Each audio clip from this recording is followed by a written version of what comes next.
Welcome to Blizzard Fire. We hope this video helps fire up your solution. You start by preparing the phone and getting to the app list. Importance: you need stable power and the phone unlocked to avoid interruptions. Once ready, open Settings, select Apps or Apps and Notifications, and then search for Android Auto. If you don't see it immediately, use the search field at the top. That speeds things up. Make sure to tap the app entry to reach its details page. This step is critical because it's where uninstall, disable, and storage controls live. Now you handle the core actions. If the app can be uninstalled, tap Uninstall and confirm. That removes it from your phone. If uninstall is grayed out because it's a system app, tap Disable to stop it running and receiving updates.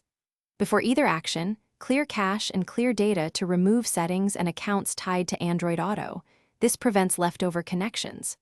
Make sure to respond to any prompts about device admin or special access. Revoke them first, then continue with disable or uninstall. Finish by rebooting the phone so disabled services stop and changes take full effect. This simple step often resolves lingering behavior. If Android Auto still appears, open Google Play, search Android Auto, and uninstall updates or revoke app permissions. Updates can reinstall components. As a last resort, consider a factory reset only after backing up data.